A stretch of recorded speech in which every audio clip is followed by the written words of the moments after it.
I am. You know, it's third time now in 3 years that I'm in Riyadh for Riyadh season.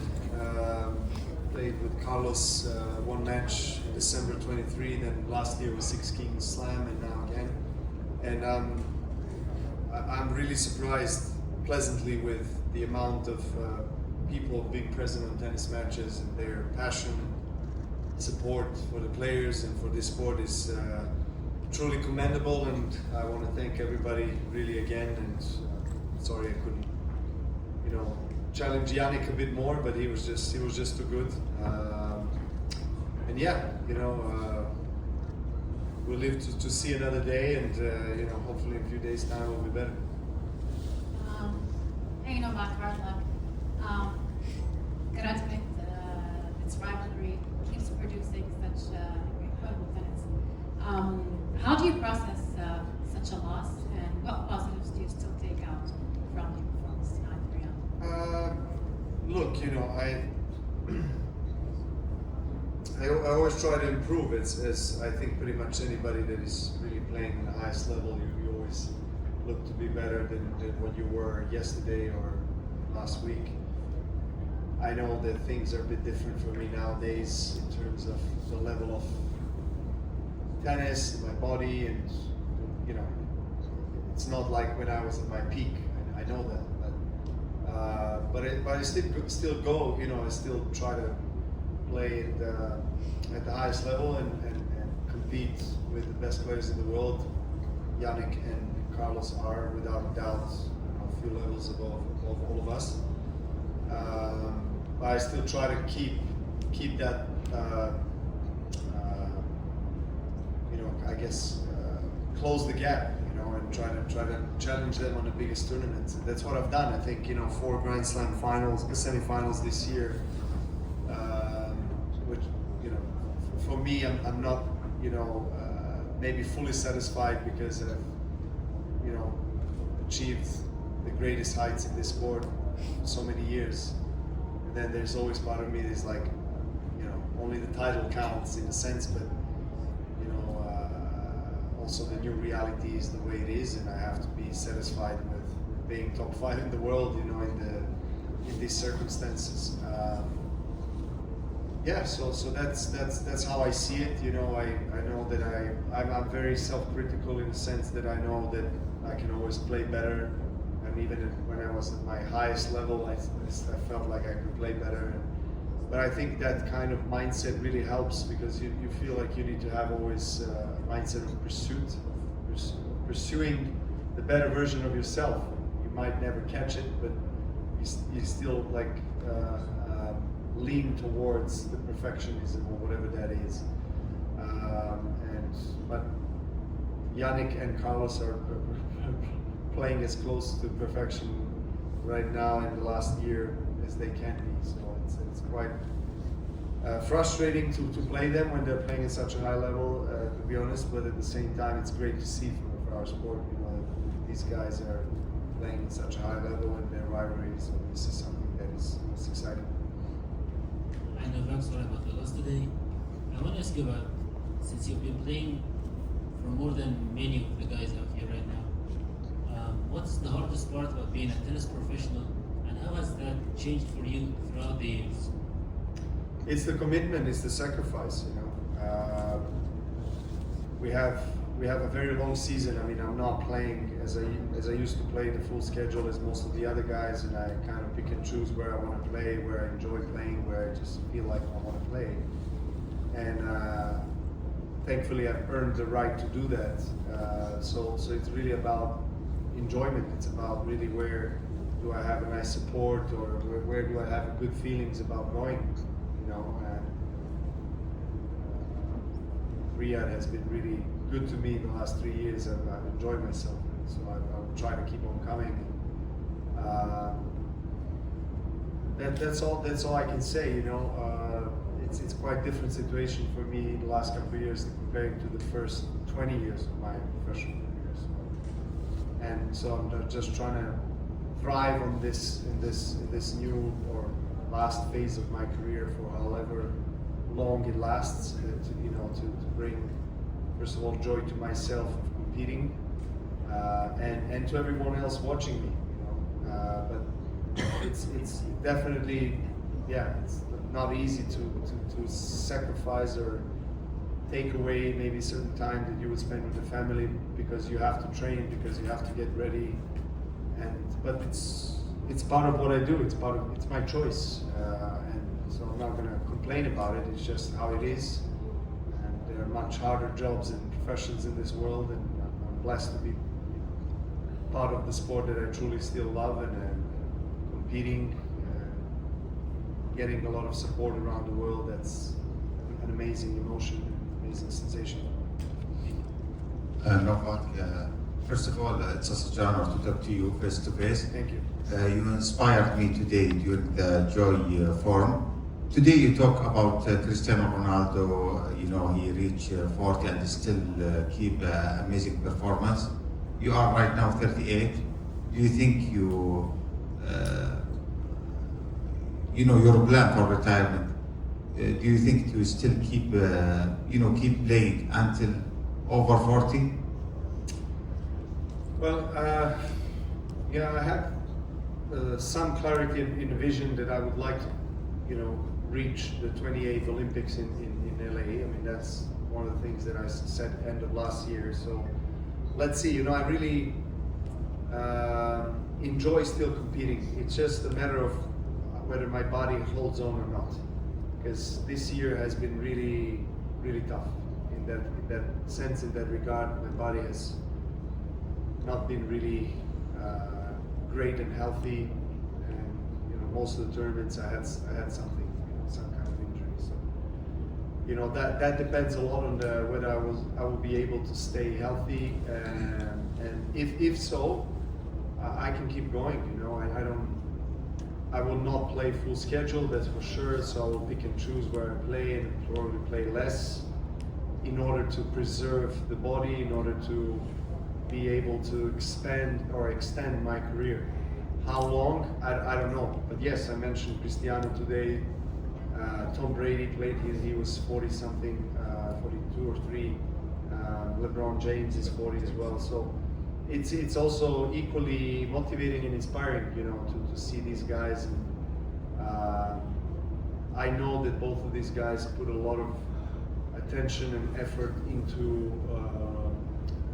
taking care of every aspect of their well-being. How they recover, how they train, sleep, nutrition, all these things, and to create that, you have to, in a sense, be obsessed with that. Be obsessed with wellness and well-being and longevity, and still, nurture that winner's mentality, and that's what they've been doing. So I do see a lot of common denominators or similarities between me and these guys, and it's always a pleasure to get a chance to speak to them about that, because there's not many athletes in the history that have managed to do that, and to play at such high level, compete at such high level at that age. You can do it. Thank you. Marhaba Novak, first of all, sorry for your loss, and welcome to Riyadh for Thank the you. third time in a row. I want to ask you, an advice. You are 38, almost 40, mashallah, and you are competing in a very high level. What is the secret behind this strength? Court, off the court, advice for the young people, for people who is pursuing anything in life. Well, I think that primarily it's being clear with yourself of what your mission and vision is in life, what your purpose is. For some people, it becomes clear quite early in their lives. For some people, like myself, which is you have to be also fortunate, I think, to have such a clear vision from a very young age and to stick with it. But for a lot of people, it comes a bit later in life, and that's okay too, because everyone has their own unique personal journeys, and becoming who you are and who you really want to become is a process that I think we're all pursuing in life, whether you're in sports or anything else. Ultimately, I think we all want to experience joy, happiness, peace, all the great emotions while we're still, engaged in the profession that really, hopefully, brings us that. So it's not always, sun and flowers. There's a lot of sacrifice and a lot of hard days. And people, most like in sports, they don't see that. They see the good side of things in a way when you win and perform and so forth.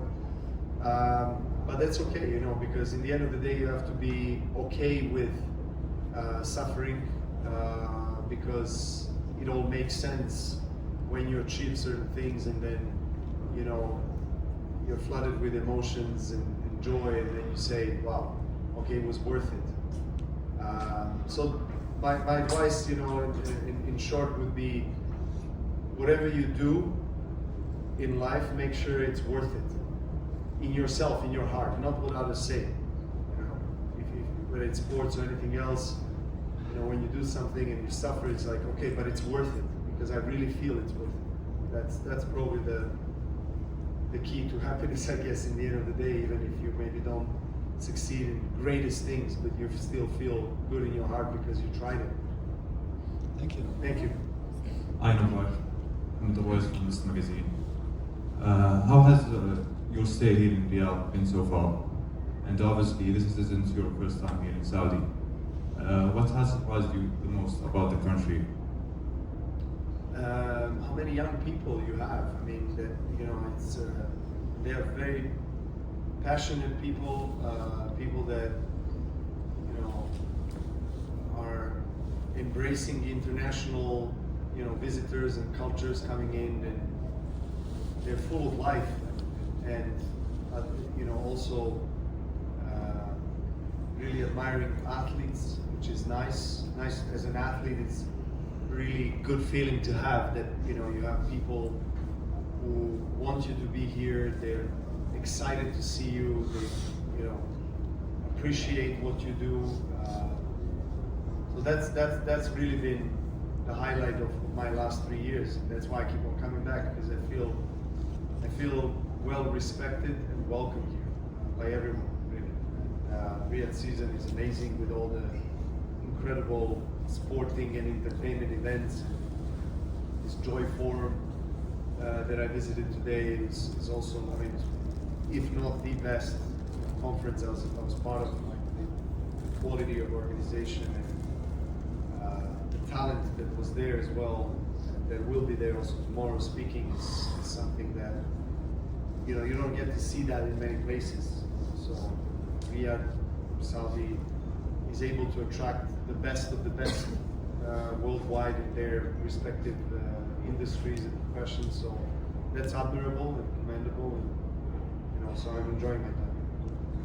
Hi Novak, I'm Peter Wang from Xinhua News Agency of China. This is also the third year I witnessed your matches according to the Riyadh season. Welcome back. And from your personal feelings, what has changed according to the last year, the Six Kings Salon? What's changed and what hasn't changed according to the tournament and the lights and the playground and also the fans? And what's your next plan after these games? Well, I think last year was as good as it can be in terms of the player field and the entertainment. I see that this year is as good as last year, maybe even better in terms of particularly the light show and holograms, giving people the kind of entertainment outside of tennis that happens on the court. But it's important to make people feel excited and make people feel good. Create this environment and entertainment and visual effects that make people feel interested and attract their attention. So I mean, look, the full stands are testament to how people feel about Six Kings Slam. Because if it wasn't a success last year, I don't think you would see full stands for every match this year. We see it, so you know, thankfully people like it, and hopefully we can make this an annual tradition. And I'm sure that there are aspirations of Saudi and Riyadh to host even bigger tournaments, maybe an official tournament. There's been talks about the Masters 1000 event here. There's definitely, you know, all the conditions are there, you know, and the interest is there. So just a matter of, you know, putting things together. And one thing is for sure, I feel like tennis is going to live in Riyadh and in Saudi in the years to come. Will you be back next year for the Riyadh season? Will you be back next year? Yeah, let's see. I mean, as I said, I'll be happy to do that. Let's see. And also today there are lots of Chinese fans. They want to let us impress our inspiration and appreciation from you, because your matches in the Shanghai Master really inspired all the Chinese young tennis fans. Thank you so much. Thank you. 谢谢. Yes. Yeah. I can do one in Italian, one in English and the others in Italian. Diciamo in italiano. Solo in italiano, just for them. Ok. Allora in italiano ti chiedo, hai detto prima 19 anni, se tu volessi parlare con Novak Djokovic quando aveva 19 anni, cosa gli avresti detto di diverso, di fare di qualcosa di diverso rispetto a quella che hai fatto? Non sono una persona che guarda in passato con queste emozioni che ti dicono che tu potevi fare qualcosa diverso. Ci sono sicuramente cose che sempre sono passate, non forse in miglior modo, però alla fine tutto in vita succede con un grande ragione, e io adesso se penso da qualcosa non mi viene, perché neanche voglio permettere a me stesso di pensare di queste cose, perché credo che è una cosa negativa, che alla fine la evoluzione della vita va avanti. Io ho riuscito a fare cose che sinceramente non sognavo come giovane. Io sognavo di diventare numero 1 nel mondo e vincere uno Wimbledon. Io alla fine ho fatto 24 slam, ho fatto tutte queste cose. Sono ultimo in questa planeta che deve parlare, che può parlare di cose in passato che potevano succedere diverse. No. Ok. Rifiuto questo. Una cosa, te hai parlato spesso di connessione fra mente e corpo.